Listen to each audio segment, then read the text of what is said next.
The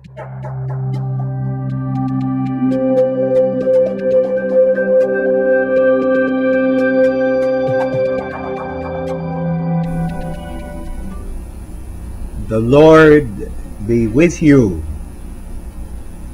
A reading from the Holy Gospel according to Matthew.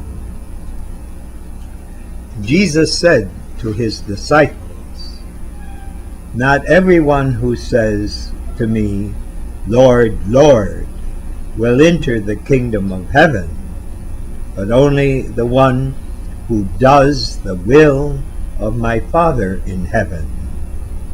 Many will say to me on that day, 'Lord, Lord, did we not prophesy in your name? Did we not drive out demons in your name? Did we not do mighty deeds in your name?' Then I will declare to them solemnly, 'I never knew you. Depart from me, you evil doers.' Everyone who listens to these words of mine and acts on them will be like a wise man who built his house on rock. The rain fell, the floods came, and the winds blew and buffeted the house, but it did not collapse. It had been set solidly on rock.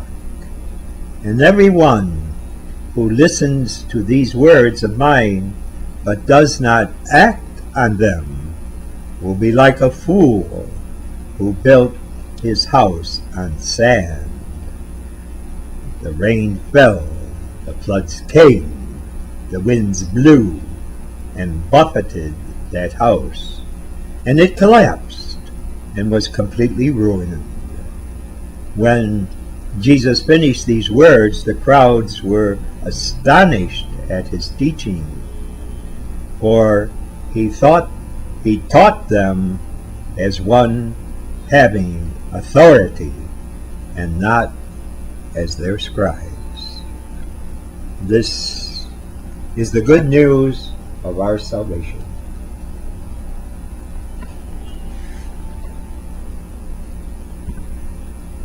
It is interesting to know that in Jesus' day, like in our day, we had clergy that are formed, studying after college for 4 years, like lawyers and doctors, to become professional in the exercise of their priestly ministry. And we know one of the great responsibilities of the priesthood is to teach, to give homilies, to instruct, to comfort. So at times the priest is preaching from the pulpit or guiding people in the confessional. And what is surprising is Jesus did not have that type of formation. In his day, they called these experts who knew theology, who knew the Mosaic law with all its stipulations, who knew the traditions of the rabbis and the teachers and the prophets that went before them. They called them scribes because they could write. Normal people did not write. It wasn't having education like we have today. And so they were the educated academic class, and they were formed in the understanding of the scriptures and how to apply it to the daily lives of the Jews in Jesus' time. But Jesus did not have that type of human formation, academic formation, we would say, professional formation. Where did he get his wisdom? He tells us in this same gospel in the 11th chapter, after thanking his Father for revealing to the little ones, he said, "No one knows the Son, himself the Son, but the Father. And no one knows the Father but the Son, and those to whom the Son wishes to reveal him. Come to me, all you who are heavily burdened, and I will give you rest. So where was the source of Jesus' wisdom?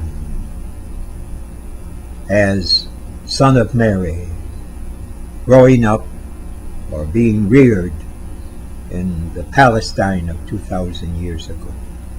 From his prayer life.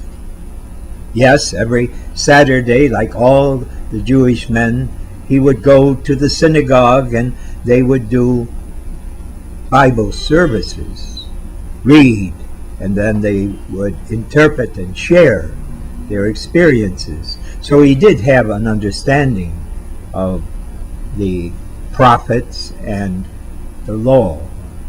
But it was not a professional formation that many had who were heads of the synagogue who went to Jerusalem and studied under masters of the law.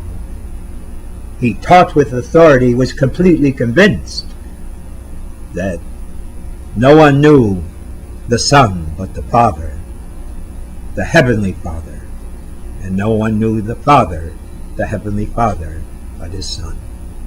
But he was spreading this inner knowledge that he got from his way of life, especially in contemplation and in prayer.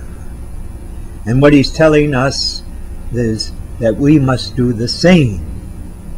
But now our focus is on Jesus as he reveals the Father to us. How do we build on the rock our lives and not on sand that will cause our life to be destroyed when the floods come, when we get temptations and we succumb to them?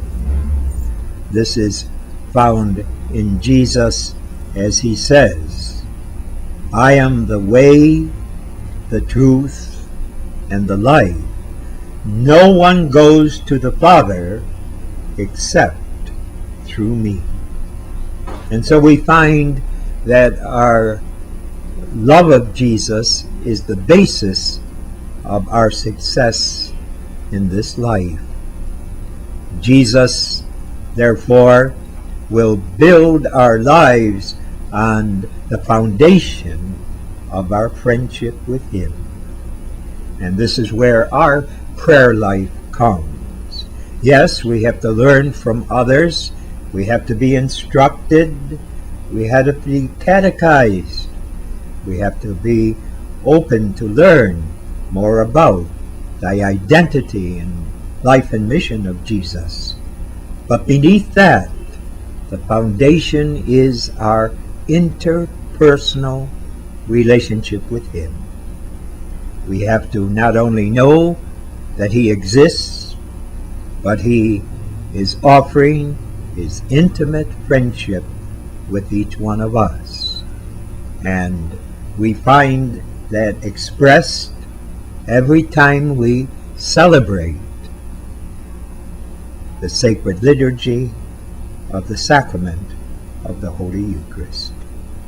Then we encounter Jesus when we receive him in Holy Communion. There is what we are receiving, what Jesus told us he received from the Father, in an intimate, interpersonal friendship, where Jesus is revealing himself to us, and we have the opportunity, the privilege, to reveal ourselves to him.